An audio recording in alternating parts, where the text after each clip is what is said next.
When in 1938 war clouds were gathering over the continent of Europe, the Rolls-Royce factory in Derby assumed a new importance. Home of the company since its inception in 1906, it was from here that one of the United Nations' greatest contributions to victory was brought to fruition, by a picked group of designers, engineers and executives under the able leadership of Sir Arthur Sitgreaves and Mr. E.W. Inspired by the tradition handed down by the late Sir Henry Royce that only perfection was good enough, management and workers set about the task of further developing an aero engine which would enable the air forces of democracy to sweep the enemy from the skies and bomb his industries into submission. This engine was the Merlin. Away from imminent danger of air attack, an unobtrusive country house set deep in the Derbyshire countryside sheltered the Rolls-Royce Aero Planning Department. Here, engine designers worked under conditions of highest secrecy on the development of the Merlin engine, armed with data and experience gained from previous engines. The main characteristics of the new engine had already been decided in theory by the Engine Development Committee at Derby, and now began the task of calculating main dimensions and producing the plans for quantity production. At the same time, scale models of complete engines and power plants were made of wood in order to visualize and check the exterior dimensions, while much time could be saved in checking the dimensional suitability of modifications. Matters like frontal area, engine weight, working of retractable undercarriage, position of center of gravity could all be deduced from measurements and behaviors of these models. Next step was the making by skilled engineer draftsmen of many thousands of detailed working drawings, which would constitute the basis for building the prototype. As these drawings had in turn to be duplicated for use in the workshops, a blueprint department with an average output of 6,000 drawings a day was brought into being.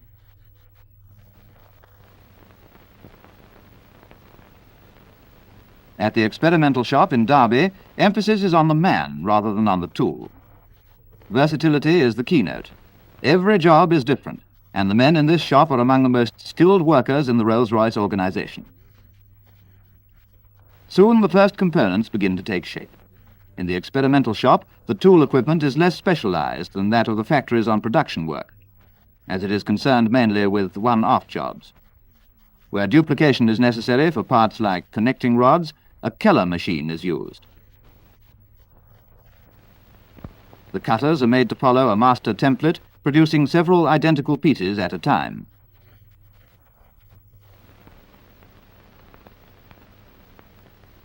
Few jigs and fixtures are available in the experimental stage, so the alignment of a machined surface is checked on the marking-off table. A new engine is seldom built complete at first, so that although the production engine may have 12 or 24 cylinders, the first experimental job may only consist of one section of the crankshaft. And from this single-cylinder engine comes the first positive information. From these results, a forecast of the behavior of the full-size prototype can be made. When the prototype is assembled, it goes to the test house.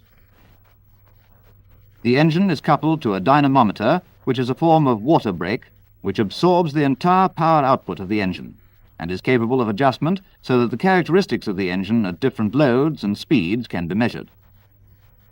The control panel also has fuel consumption, boost pressure, oil pressure, coolant temperature, engine revs, power output, and many other quantities. Ever since it was first developed, the rated horsepower of the Merlin has steadily increased. The later types have a power output 2 or 3 times as great as that of the original prototype, without any great change in leading dimensions. After test, the prototype is stripped down, and its parts are subjected to minute inspection. Parts which show signs of undue stress or wear are examined by the chief engineer and designers, who decide what alterations in design, manufacturing methods, or materials are necessary. Once the prototype has passed its first test bed trials, it undergoes further tests with the air screw fitted. Finally, it is ready for its flight test. Installed in an aircraft fuselage, the Rolls-Royce test pilot takes off to confirm that the Merlin engine will in practice do as much and even more than the designers had planned.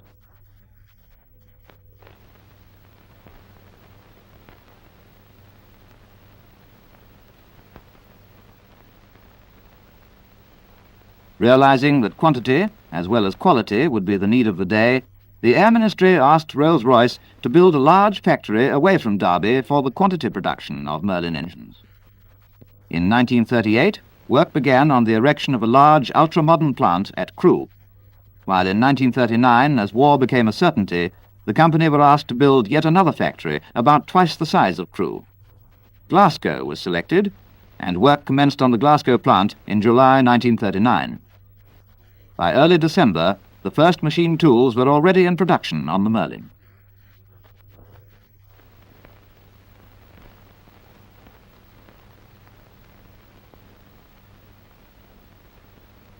In laying out the various factories for quantity production, the problem of the most efficient placing of machines and processes was solved by making planned silhouettes to scale of each machine and item of workshop furniture. These silhouettes were then manoeuvred on a scale floor plan until the ideal disposition was found. The layout was then photographed, and copies were sent to the plant engineers. As soon as all the machines were installed, full-scale production on Merlin engines commenced. Producing the Merlin engine in vast quantities without losing anything of the world-renowned Rolls-Royce qualities of precision workmanship presented untold obstacles. Apart from the difficulties of operating under wartime blackout conditions and the demands of the fighting services on road and rail transport, making difficult the movement of raw materials, there was the problem of labour. To overcome the manpower difficulty, training establishments were set up in various parts of the country. Under the tutelage of skilled Rolls-Royce craftsmen, both men and women were given intensive training in the operation of highly specialized machine tools in a section of the factory specially equipped for this purpose. In order to increase the supply of engineering draftsmen, experiments were made in training women of suitable educational qualifications.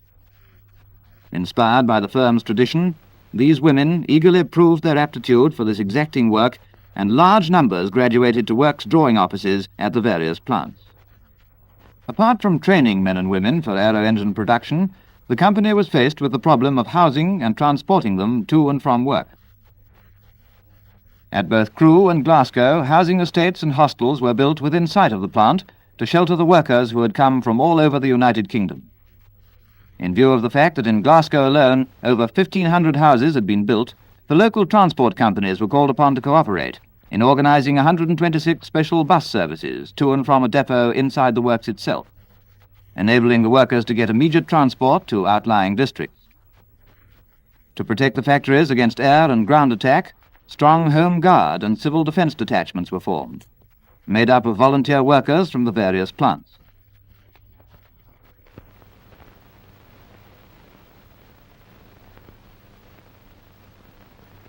Fire brigades, also manned by workers, soon reached a high degree of proficiency and were equipped with motor pumps and all the latest firefighting appliances.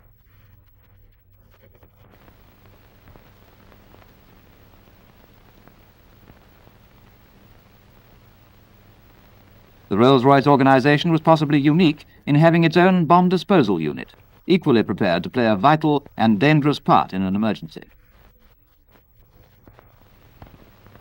In order to safeguard the workers' health, an efficient medical organisation was brought into being. All new workers were given a medical examination and eyesight test, while surgeries and restrooms, staffed by resident doctors and nurses, were a feature of each plant. In order to ensure maximum cooperation between workers and management, joint production committees were formed at each factory, consisting of representatives of the management and representatives and shop stewards of the workers. Vast stocks of raw materials were built up, and a sample of every piece of incoming bar, tube, rod, or forging was sent to the laboratories for analysis. Each batch of material was given a number which stayed with it through every process, and a sample was taken so that a fault developing at any time during the component's history could be traced back to the raw material stage. Some of the most valuable raw materials were the light metal and other alloys discovered and developed in the company's research laboratories at Derby. Apart from the famous RR-50, used in the manufacture of castings, many other equally important contributions to the Allied war effort were made by the pick of scientists and technologists working in these laboratories. In the Rolls-Royce drop forge shop, alloy steel forgings were pounded out night and day. The most highly stressed components of the Merlin engine are made from these forgings. which allow a very high output of accurately formed parts, while the metal itself, due to its molecular flow under the blows of the forge, becomes more homogeneous and capable of withstanding higher strains. In the manufacture of the Merlin engine, the light alloy foundry at Glasgow is unique in the Rolls-Royce organisation and probably in the world. The foundry, with its core, moulding and fettling shops, occupies 2 entire blocks of the factory and is organised, like the rest of the plant, on a flow production basis. The layout of the foundry and its organisation for production constitute a great feat of technical planning. Every kind of casting used in making Merlin engines is produced here.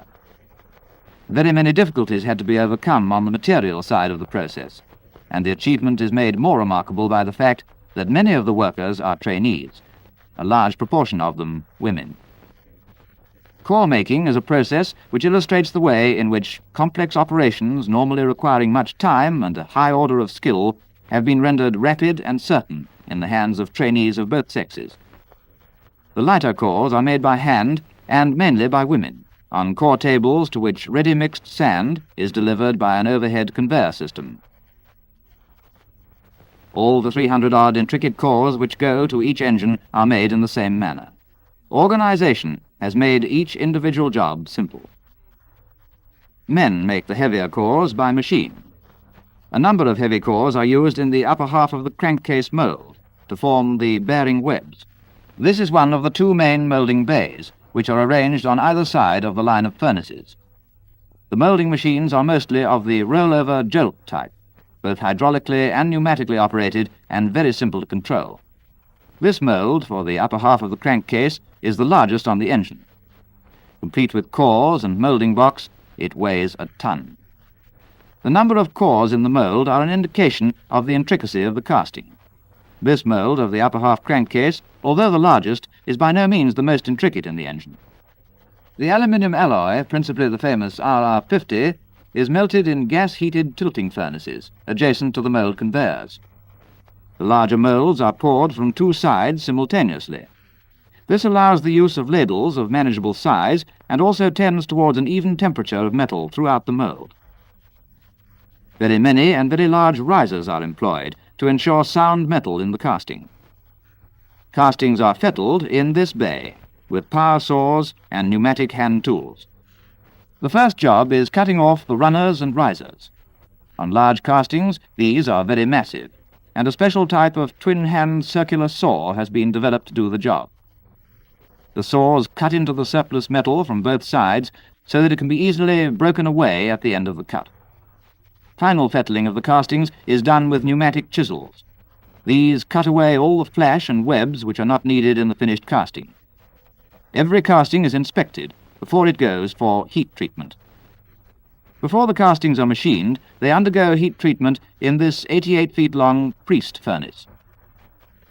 The castings are loaded onto bogies, which are pushed into the front end of the furnace. This automatically pushes out a completely heat-treated load at the other end. It has 3 heat zones, and the temperatures are automatically regulated within plus or minus 2 degrees centigrade. Very many Merlin castings are produced by die casting. Metal moulds, or dies, are used in this process, which thus effects a considerable saving of time, since the same mould can be used over and over again. The die castings are taken away on the conveyor for heat treatment in the same way as sand mould castings.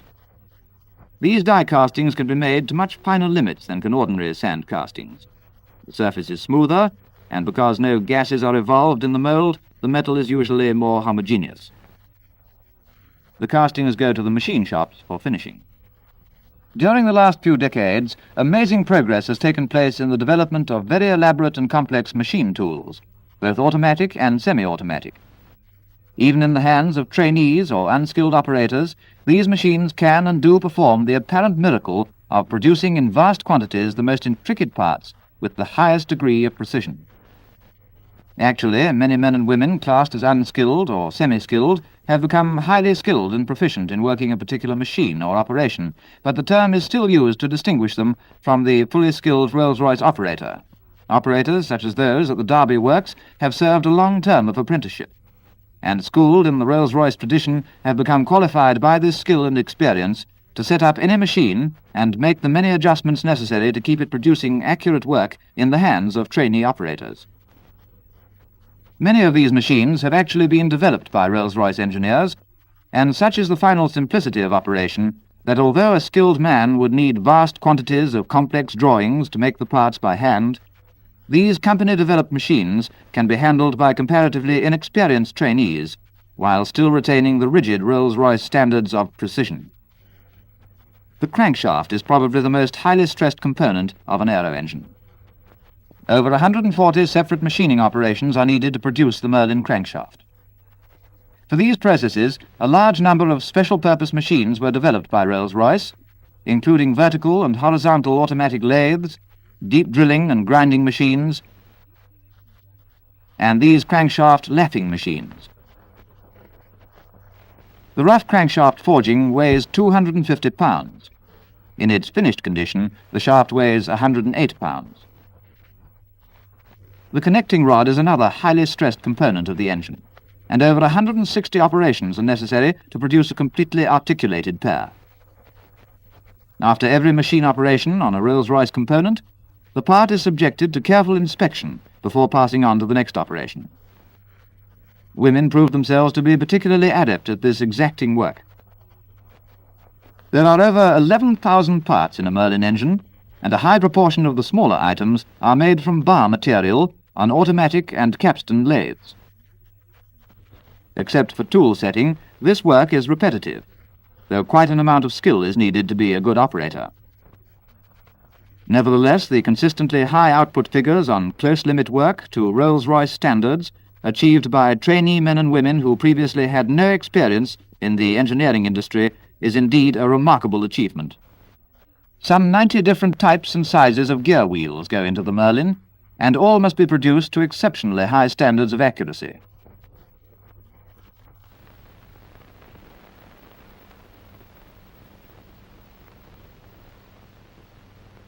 Accurate tooth form and perfect structure of the metal itself is vital to the smooth running of gearing. A special gear analyzer is used for measuring the tooth forms of helical gears. This apparatus traces an enlarged graph, showing any departure from the theoretically perfect form. Great care and thought were devoted to the development of valves and valve springs. Machined from forgings, the first valve-forming operations are done on turret lathes and automatics. The heads and seating faces are covered with a special heat-resisting nickel-chrome alloy, applied in the flame of an oxyacetylene glow lamp. Exhaust valves are made with hollow stems and are half filled with sodium, which melts at a low temperature. When the engine is running, heat is transferred from the head of the valve to the stem by the sodium splashing up and down. Valve springs are made from coils of high-tensile steel wire in a specially designed machine which coils valve springs continuously and automatically cuts them to length. After grinding and finishing, the springs are tempered in a special furnace.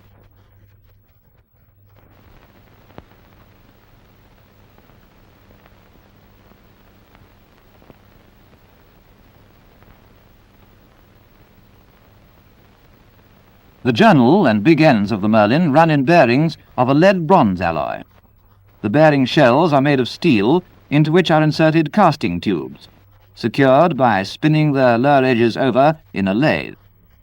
After the shells have been preheated, the lead-bronze alloy is cast from a parametrically controlled electric induction furnace. The poured liners are then placed in a special cooling device, consisting of a cylinder with jets of water spraying inwards.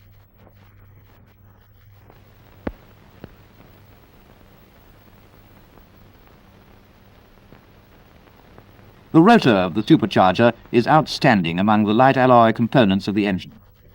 This component may be called upon to run at between 20,000 and 30,000 revolutions per minute, corresponding to a peripheral speed exceeding the velocity of sound. It is, therefore, in the highest degree important that this rotor should be perfectly balanced. This is achieved by machining it all over. There are countless machining and finishing operations involved in the manufacture of thousands of other Merlin engine components. To each of these, unstinting thought and care were given in devising machines and machine tools capable of producing the required rate of quantity output without losing anything of the traditional Rolls-Royce quality. In order to ensure that the standards of manufacture were being maintained, Rolls-Royce engineers developed many high-precision measuring gauges and other complicated items of inspection apparatus to augment and improve the standards of normal engineering precision gauges. Inspection of each of the 11,000 Merlin components, not once but many times, was continuous throughout every stage of manufacture, including a thorough final inspection when the parts were completed. Every factory has at least one air-conditioned, temperature-controlled standards room, in which the gauges and inspection devices used in the manufacture of Rolls-Royce engines are continually checked against standard gauges and precision comparators, whose accuracy is of the order of 10/millionths of an inch. When the finished components reach the sub-assembly stage, the engine begins to take shape. The assembly process is arranged as a sequence of operations in the same way as the machining. The sub-assembly benches are arranged in lines between the finished part stores and the engine erection lines. The component travels along the assembly line through the hands of dozens of different workers who each add their part or do their particular operation so that the component is finished at the end of the line.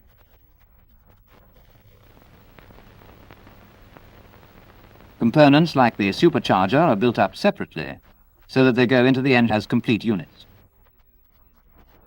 At the end of the sub-assembly lines is the engine assembly shop, where the sub-assemblies are delivered at convenient points and are put together to make complete engines. Engine assembly starts with the crankcase, which has had all its studs and cylinder holding down bolts fitted on the sub-assembly benches.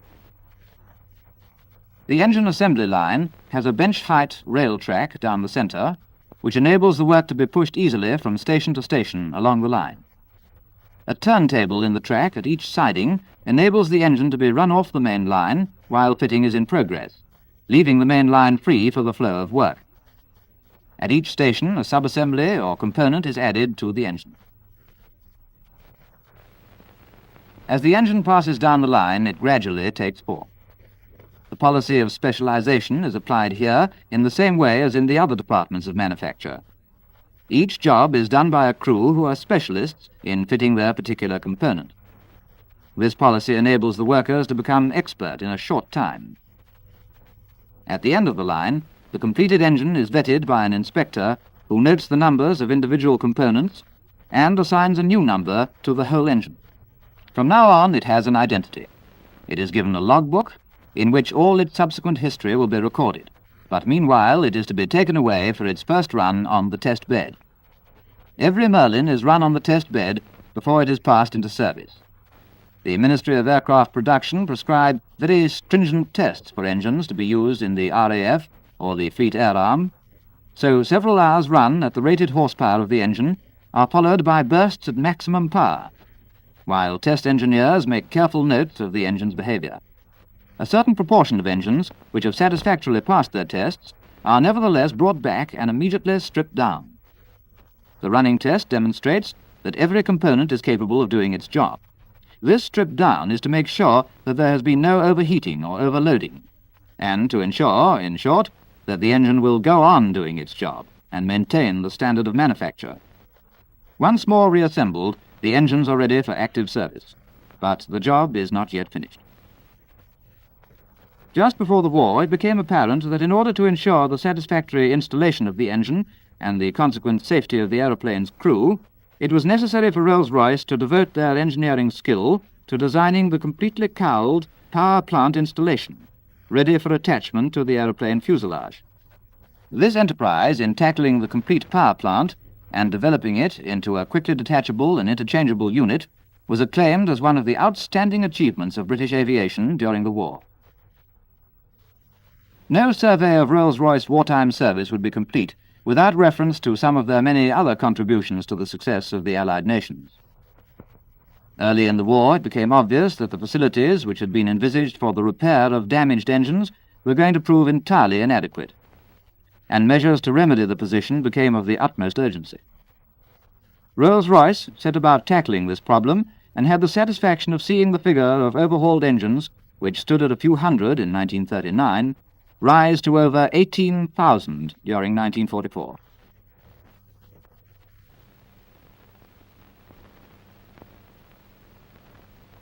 The Rolls-Royce School of Instruction at Derby had trained nearly 17,000 people in the use and maintenance of Rolls-Royce engines and other products. Those trained included pilots, flight engineers and ground personnel of not only the Royal Air Force and the Fleet Air Arm, but of representatives of the air forces of most of our allies. Another interesting example of Rolls-Royce versatility was the development of a small-caliber 40mm quick-firing gun for use in MTBs and similar craft.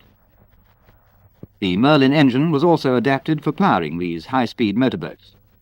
Then again, there was developed a modified and unsupercharged version of the Merlin known as the Meteor, which was used to power the first prototype of a new tank. The effect of the extra power of the engine on the prototype tank was such that Rolls-Royce engineers were asked to collaborate in developing the tank itself. The fruits of this collaboration resulted in the famous Cromwell tank, which covered itself in glory on the dash from the Normandy beachheads to the Rhine.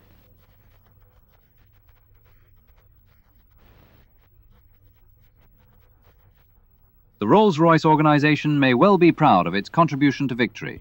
Workers, designers, engineers, management all fulfilled a vital role in Britain's days of need. Now they can once more turn their hands and their brains to the fulfillment of the needs of a world at peace. And this, indeed, they have done. For in October 1945, 2 months after the end of hostilities, it was a Rolls-Royce jet turbine that streaked across Britain's luring skies to claim the world's speed record of 606 miles an hour. What promises to civil aviation did this imply? What even newer principles of engine design and propulsion are now occupying the minds of the Rolls-Royce organization? For the world of science has much in store, and in the forefront of mankind's march onward will be Rolls-Royce applying to practice the newest and latest principles of scientific achievement.